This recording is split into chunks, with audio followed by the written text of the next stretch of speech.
গ্রামে থেকে নিজেদের বাড়ির জায়গায় শাকসবজি চাষ করে খাওয়ার মধ্যে যে আলাদা একটা মজা আছে সেটা মনে হয় গ্রামের লোকেরাই ভালো বুঝবে।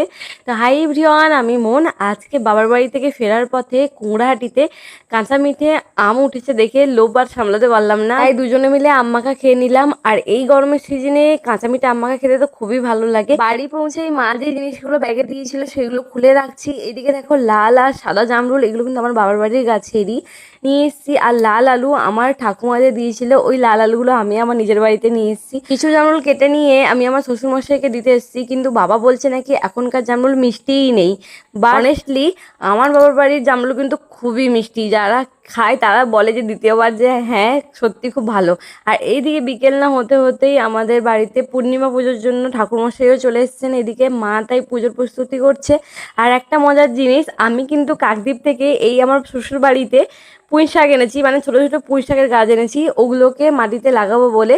তাই খাওয়া দাওয়া করে আমি আর আমার হাজবেন্ড দেখো এইদিকে বাগানে চলে এসেছি লাগাবো। আমাদের বাড়িতে এত জায়গা থাকা সত্ত্বেও আমরা শাকসবজি ঠিক করে চাষ করতে পারি না, কারণ কেউই সময় দিতে পারে না, তাই জন্য। কিন্তু আমার মনে হয় গ্রামের দিকে যাদের জায়গা জমি আছে তারা যদি নিজেদের বাড়িতে চাষ করে খায় তো সেটার মধ্যে যে একটা আলাদাই মজা আছে। মানে এই বাগান থেকে তুললাম, তুলে এনে রান্না করলাম, এটা একটা আলাদাই ভালো লাগে। এইদিকে আমার হাজবেন্ডের কাছ থেকে আমিও কোদালটা নিয়ে মাটি কোবাচ্ছি।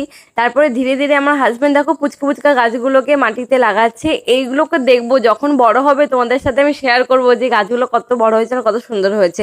আর এখন তো ইদানিং প্রায় বৃষ্টি হচ্ছে, তো মনে হচ্ছে যে এখন ওয়েদারটা ভালো আছে, তার জন্য গাছগুলো ভালো হবে। এই যে লঙ্কা গাছটা দেখছো, এটা সেই শীতকালে লাগানো, পরিচর্যা করা হয় না বলে তার সাইডে ঘাস জন্মে গেছে। যাই হোক, আমরা লাগাতে গিয়ে কিন্তু পরিষ্কার করে দিয়েছি। এদিকে আমাদের গাছ লাগানো কমপ্লিট। তো দেখা যাচ্ছে নেক্সট কোনো ভিডিওতে। ততক্ষণ সবাই সুস্থ থেকো, ভালো থেকো, টাটা।